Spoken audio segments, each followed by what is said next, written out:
साहब ये एक कर्नल साहब के साथ नहीं, ये पूरे भारतीय सेना के साथ किया गया है।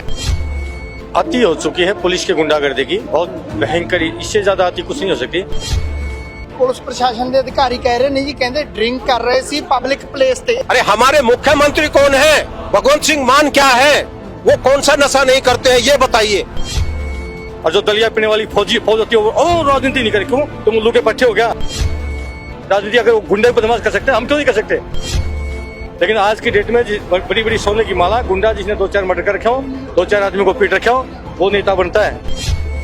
आई कार्ड एक बहुत अहम चीज होती है और उसको वो दिखाने के बावजूद भी और उसको झटक रहा है, उसे छीन रहा है।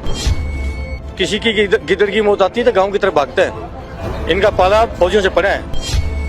कहते जी कर्नल साहब के बेटे ने पहला पंच मारे। अगर बेटे के सामने बाप के ऊपर अत्याचार हो रहा है तो बेटा क्या देखता रहेगा कि मेरा बाप मर जाएगा तब मैं अपना नंबर लगाऊंगा?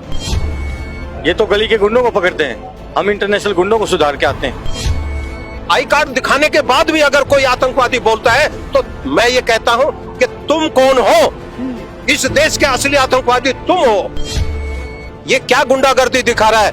हम तो इंटरनेशनल बाउंड्री के गुंडे हैं। अगर हम अपने गुंडागर्दी पर आ गए तो ये पुलिस वाले कहीं दिखाई नहीं देंगे। 3 क्लास फेल नेता कहीं चला जाता है, एसएसपी जाके उसके जूते को ना धूल झाड़ता है। सत्ता में जाओगे तभी आपकी कदर होगी, नहीं तो सत्ता में बैठ के गुंडे बदमाश। पुलिस को 34,735 कानून जो अंग्रेज लिख करके दे के गए हैं, ये तो उनका पालन कर रहे हैं कि सांप की जेवड़ी बना दो और जेवड़ी का सांप बना दो, मन चाहे जैसा गणतंत्र गढ़ दो। दावे से कहता हूं कि ये अधिकारी जो बना है ये कहीं ना कहीं ले दे करके, क्योंकि 2 नंबर के जो काम करते हैं ऐसा काम वही व्यक्ति कर सकता है। जिन्होंने पूरी जवानी अपनी सीमाओं पर देश की रक्षा करी हो, उससे बढ़िया किसी नेता का बाप नहीं हो सकता।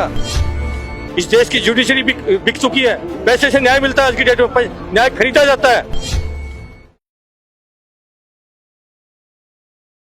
पंजाबी लोग चैनल देख रहे हो, मैं मनविंदर सिंह टिवाना। सो ਕਰਨਲ ਬਾਠ ਦੇ ਹੱਕ ਵਿੱਚ ਵੱਡੇ ਇਕੱਠ ਹੋਏ ਨੇ। ਸੋ ਆਰਮੀ ਤੋਂ ਰਿਟਾਇਰ ਜਿਹੜੇ ਅਫਸਰ ਨੇ ਉਹ ਵੀ ਇੱਥੇ ਪਹੁੰਚੇ ਨੇ, ਗੱਲ ਕਰਦੇ ਆ। ਹਾਂਜੀ, ਸਤਿ ਸ਼੍ਰੀ ਅਕਾਲ ਜੀ। ਕੀ ਨਾਮ ਹੈ ਜੀ? मेरा नाम सूबेदार मेजर लालचंद यादव है और मैं नूंह जिले से आया हूँ और हरियाणा का रहने वाला हूँ। ਜਾਦਵ ਸਾਹਿਬ, ਕਿਸ ਤਰ੍ਹਾਂ ਦੇਖ ਰਹੇ ਹੋ ਪੰਜਾਬ ਪੁਲਿਸ ਵੱਲੋਂ ਜੋ ਆਰਮੀ ਦੇ ਜਵਾਨ ਕਰਨਲ ਸਾਹਿਬ ਨਾਲ ਕੀਤਾ ਗਿਆ? साहब ये एक कर्नल साहब के साथ नहीं, ये पूरे भारतीय सेना के साथ किया गया है। ये बिल्कुल जो घिनौना कर्तव्य, कुकृत्य है, इसको कुकृत्य बोलते हैं। एक सैनिक अगर छुट्टी आ रहा है या अपना होली का दिवस मनाने आ रहा है तो उसको शांतिपूर्वक होना चाहिए और कर्नल साहब की तो उसमें कोई गलती भी नहीं है। जबकि उसने अपना आई कार्ड दिखा दिया, आई कार्ड दिखाने के बाद तो उसको जब पुलिस वाला डीसी या एसपी कुछ भी है उसको अपने आप ही उसको नॉर्मल हो जाना चाहिए था और उसको यकीन होना चाहिए था। और वो मैं ये कह रहा हूँ, वो क्या पदाधिकारी है? वो पदाधिकारी उस रैंक तक वो पहुंचा कैसे है? उसने किस प्रकार से वो रैंक के अंदर पदोन्नति प्राप्त की है? जब इस प्रकार की घिनौनी हरकत करता है, जो सेना के नियमों को नहीं जानता। सेना का एक बहुत ही खुफिया एक आई कार्ड एक बहुत अहम चीज होती है और उसको वो दिखाने के बावजूद भी और उसको झटक रहा है, उसे छीन रहा है। छीन भी लिया जी, छीन भी लिया।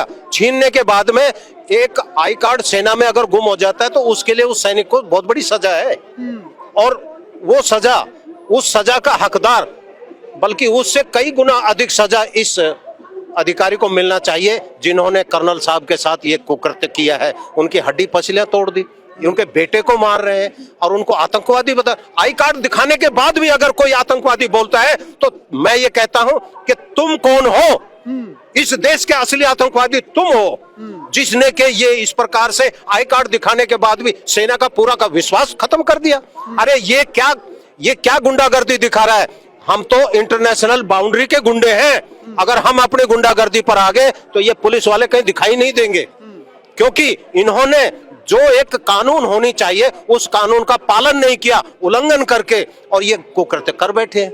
तो इसलिए इनका जो है, इनको सबक जरूर मिलेगा। और पुलिस प्रशासन के अधिकारी कह रहे नहीं जी, कहते ड्रिंक कर रहे सी पब्लिक प्लेस पे। ये बिल्कुल गलत है। जब वो एक गाड़ी के ऊपर खड़े होकर के, अभी बहन जी ने बताया कि वो मैगी खा रहे थे और मैगी खा रहे और ड्रिंक कर रहे थे। अरे हमारे मुख्यमंत्री कौन है? भगवंत सिंह मान क्या है? वो कौन सा नशा नहीं करते हैं ये बताइए। और जिसके शासन में ये बताओ, अगर वो मान लीजिए, मैं ये नहीं कहता कि कर्नल साहब ने ड्रिंक किया, लेकिन मेडिकल अथॉरिटी जो बता रही है वो टेस्ट होकर आया है, उसने ड्रिंक नहीं किया है, तो पुलिस वाले के कहने से क्या ड्रिंक पी लिया उसने? ये कैसे हो सकता है? ये तो सरासर अत्याचार है, क्योंकि पुलिस को 34,735 कानून जो अंग्रेज लिख करके दे के गए हैं, ये तो उनका पालन कर रहे हैं कि सांप की जेवड़ी बना दो और जेवड़ी का सांप बना दो, मन चाहे जैसा गढ़ दो। अब कहां से किसको गवाह बनाते हैं और किसको क्या करते हैं, किसको पेश करते हैं, ये इनको खूब अच्छी तरीके से मालूम है। इसलिए मैं ये कहता हूं, इन्होंने जो किया है काम वो बिल्कुल गलत किया है, ऐसा नहीं होना चाहिए। इसने तो देश की पूरी पुलिस प्रशासन का ही जो विश्वास है वो खत्म कर दिया। ਪੁਲਿਸ ਮੁਲਾਜ਼ਮਾਂ ਦੇ ਪਰਿਵਾਰ ਕਹਿ ਰਹੇ ਜੀ, ਕਹਿੰਦੇ ਜਾਣਬੁੱਝ ਕੇ ਮਸਲਾ ਮਿਲਟਰੀ ਤੇ ਪੁਲਿਸ ਦਾ ਬਣਾਇਆ ਜਾ ਰਿਹਾ ਹੈ। नहीं नहीं नहीं, ऐसा कुछ नहीं लगता, क्योंकि ये तो उस अधिकारी की गलती है कि जो कि अगर कोई भोजन कर रहा है, अरे मैं ये कहता हूं ये तो इंसान है, अगर किसी पशु या जानवर के पास अगर वो भोजन कर रहा है, अगर आप उसके भोजन को छीनते हैं या उसके साथ छेड़खानी करते हैं तो वो गुस्से होता है, वो नहीं छीनने देगा। और इन्होंने भोजन करते हुए आदमी के ऊपर छेड़ा है, ये बिल्कुल गलत किया है, जबकि अन्न का अनादर हुआ है। और पंजाब तो वीरों की धरती है, अन्नपूर्णा है, अन्न उपजाने वाला भारत, पूरे भारत का पेट भरने वाला पंजाब प्रदेश है, और ऐसे प्रदेश में अन्न का अनादर किया है। ये तो मैं कहता हूं, ये अधिकारी, मैं दावे से कहता हूं कि ये अधिकारी जो बना है ये कहीं ना कहीं ले दे करके, क्योंकि 2 नंबर के जो काम करते ऐसा काम वही व्यक्ति कर सकता है, बाकी सच्चा और साफ आदमी गलत काम कभी नहीं करेगा। ਕਹਿੰਦੇ ਜੀ ਕਰਨਲ ਸਾਹਿਬ ਦੇ ਬੇਟੇ ਨੇ ਪਹਿਲਾਂ ਪੰਚ ਮਾਰਿਆ ਜੀ, ਇਦਾਂ ਦੀ ਗੱਲ ਸਾਹਮਣੇ ਆ ਰਹੀ ਹੈ। अगर पंच मारा है तो अगर बेटे के सामने बाप के ऊपर अगर कोई आघात करेगा तो बाप का बेटे का खून नहीं खोलेगा। ये कौन सी परंपरा लेकर के आ गए? और ये तो उन्होंने, बेटे ने अपना हक अदा किया है, उसने कोई गलत नहीं किया। अगर उसके सामने, अगर बेटे के सामने बाप के ऊपर अत्याचार हो रहा है तो बेटा क्या देखता रहेगा कि मेरा बाप मर जाएगा तब मैं अपना नंबर लगाऊंगा? बिल्कुल गलत है। ये वो जो इस प्रकार के आरोप लगाते हैं बिल्कुल गलत है, वो अपने आप को बचाने के लिए इस प्रकार की बातें घड़ रहे हैं। ਕਿਤੇ ਨਾ ਕਿਤੇ ਆਰਮੀ ਦੀ ਵੀ ਕੋਈ ਜਿਹੜਾ ਸਿਸਟਮ ਆ ਉਹ ਚ ਘਾਟ ਲੱਗ ਰਹੀ ਹੈ, ਕਿਉਂਕਿ ਅਕਸਰ ਹੀ ਸਾਹਮਣੇ ਆਉਂਦੀਆਂ ਨੇ ਜੀ ਇਦਾਂ ਦੀਆਂ ਘਟਨਾਵਾਂ, ਪੁਲਿਸ ਪ੍ਰਸ਼ਾਸਨ ਵੱਲੋਂ ਜੋ ਆਰਮੀ ਦੇ ਅਫਸਰ ਨੇ ਉਹਨਾਂ ਨਾਲ ਬਦਸਲੂਕੀ ਕੀਤੀ ਜਾਂਦੀ ਹੈ। देखो, आर्मी के अंदर तो कोई ऐसी बदसलूकी नहीं होती है, वहां तो बहुत प्रशासन का जो इतना मतलब वहां बहुत सिस्टम से काम चलता है, वहां डिसिप्लिन से होते हैं, कोई अनुशासनबद्ध तरीके से रहते हैं। गैर अनुशासन की तो बात होते ही उसको पनिशमेंट है, सबको पता है कि मैं ये गलत करूंगा मुझे ये सजा मिलती है। और यहाँ सिविल में आकर के सिविल के लोगों को ये पुलिस जानती है कि सिविल के आदमी को, प्रत्येक व्यक्ति को ये कानून मालूम नहीं है, और उस मालूम ना होने की वजह से उसका फायदा उठा करके पुलिस प्रशासन उसका दुराचार कर रही है। ਜੀ ਕੀ ਨਾਮ ਹੈ ਜੀ ਆਪਣਾ? मैं एक सूबेदार वीर सिंह चौहान, हरियाणा से हूँ मैं भी। ਚੌਹਾਨ ਸਾਹਿਬ, ਜਿਸ ਤਰ੍ਹਾਂ ਕਰਨਲ ਸਾਹਿਬ ਨਾਲ ਹੋਇਆ, ਕੁੱਟਮਾਰ ਹੋਈ ਆ, ਹੱਡੀਆਂ ਤੱਕ ਤੋੜ ਦਿੱਤੀਆਂ ਗਈਆਂ ਬਾਂਹ ਦੀਆਂ, ਕਿਸ ਤਰ੍ਹਾਂ ਦੇਖਦੇ ਹੋ? ये अति हो चुकी है पुलिस की गुंडागर्दी की, बहुत भयंकर, इससे ज्यादा अति कुछ नहीं हो सकती।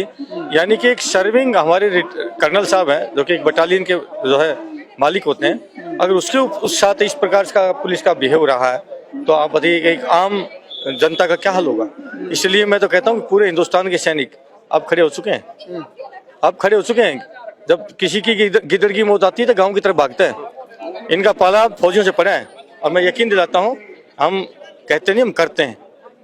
ये तो गली के गुंडों को पकड़ते हैं, हम इंटरनेशनल गुंडों को सुधार के आते हैं। अब आप अंदाजा लगाइए, गली के गुंडों को सुधारने वाले, हम इंटरनेशनल गुंडों को सुधारने वाले।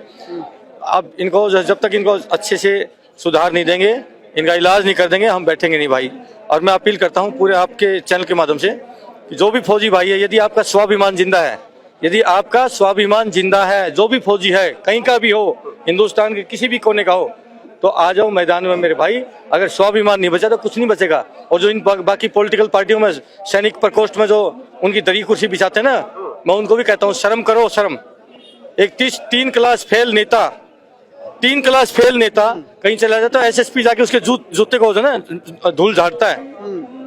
तो मैं कहता हूं मेरे फौजी भाइयों से कि अपनी ताकत को भी अर्जित करने के लिए विचार करो, विचार मंथन करो। सत्ता में जाओगे तभी आपकी कदर होगी, नहीं तो सत्ता में बैठ गए गुंडे बदमाश। आज पहले के वक्त में नेता होते थे, वाकई समाज सेवी होते थे, अच्छे होते, स्कॉलर्स होते थे। लेकिन आज की डेट में बड़ी बड़ी सोने की माला, गुंडा जिसने 2-4 मर्डर कर रखे हो, 2-4 आदमी को पीट रखे हो, वो नेता बनता है। ऐसे नेता बनेंगे तो देश में यही हाल होगा, क्योंकि गुंडे पुलिस का संरक्षक है, ये कमाऊ पूत हो गए पुलिस वाले नेताओं के, और वो उनको जब कमा के देंगे तो पुलिस वाला उनका उन्हीं का समर्थन देंगे ना। इसलिए फौजियों से भी मेरी अपील है कि जब तक पॉलिटिकली अपनी पावर नहीं गेन करोगे संसद में, विधानसभा में, जब तक माँ भारती के सपूत जिन्होंने पूरी जवानी अपनी सीमाओं पर देश की रक्षा करी हो, उससे बढ़िया किसी नेता का बाप नहीं हो सकता। चुनौती देते हम, अगर देश को किसी मुकाम पर पहुंचाना है तो मेरी प्रार्थना है कि आइए मिलकर के पॉलिटिकल भी विचार करें। खाली we are bloody non political, we are bloody non political, 2 अंग्रेजी के अक्षर सीख लेते हैं, उसके अलावा कुछ आता नहीं। और जो दलिया पीने वाली फौज होती है वो राजनीति नहीं करे। क्यों? तुम उल्लू के पट्टे हो गया। गुस्सा लगता है अपने भाइयों पर। राजनीति अगर वो गुंडे बदमाश कर सकते हैं, हम क्यों नहीं कर सकते? उनसे 1 लाख दर्जे अच्छी करेंगे भाई जी। आपका क्या नाम है? मनविंदर सिंह। मनविंदर जी, क्या मैंने कोई बात गलत कही क्या? नहीं जी। इस हिंदुस्तान की इतिहास, इस देश की तकदीर और तस्वीर अगर बदलेगी तो माँ भारती के सच्चे सपूत जो सीमाओं पर अपनी पूरी जवानी दे के आते हैं, वो जब संसद में, विधानसभा में बैठेंगे तभी जाके देश की तकदीर और तस्वीर बदलेगी। अन्यथा गरीब आदमी को न्याय मिलेगा। आज की डेट में न्याय मिलता नहीं है, न्याय बिकता है। इस देश की जुडिशरी बिक चुकी है, पैसे से न्याय मिलता है। आज की डेट में न्याय खरीदा जाता है।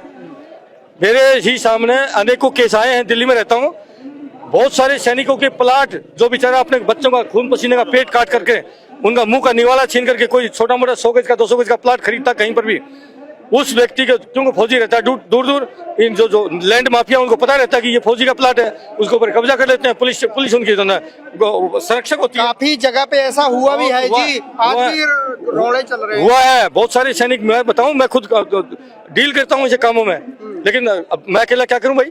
जब तक सारे फौजी आदमी इकट्ठे होंगे तभी देखना क्या तहलका मचाएगा। देश के अंदर एक भी गुंडा अगर बच जाए, आज सरेआम जो गुंडे हैं उनको जो सरकारें पनाह देती हैं, और वो वहां से अंदर से बैठे बैठे धमकी देते हैं, अरे लाला जी 5 करोड़ भेज देना, अरे लाला जी को फटी में देने पड़ते हैं। गुंडों को पनाह कौन दे रहा है? नेता दे रहे हैं, ये उन्हीं के संरक्षक है। क्या बात कर रहे हो साहब? कैसे बदलेगा देश? कुछ नहीं है। गरीब आदमी को तो बस अपनी जानवर जैसे जिंदगी व्यतीत करो, खाओ और सो जाओ। जी जी ये है जी, धन्यवाद जी। सो ਇਹ ਸਨ ਰਿਟਾਇਰ ਆਰਮੀ ਅਫਸਰ ਜਿਨ੍ਹਾਂ ਨੇ ਕਿਹਾ ਕਿ ਆਪ ਸਰਕਾਰ ਬਣਾਉਣੀ ਪੈਣੀ ਆ, ਆਪ ਆਰਮੀ ਵਾਲੇ ਅਫਸਰਾਂ ਨੂੰ ਅੱਗੇ ਆਉਣਾ ਪੈਣਾ ਹੈ ਤਾਂ ਦੇਸ਼ ਸੁਧਰਨਾ ਹੈ। ਫਿਲਹਾਲ ਅਸੀਂ ਜਾਣਕਾਰੀ ਦਿੰਦੇ ਰਹਾਂਗੇ। ਧੰਨਵਾਦ ਜੀ।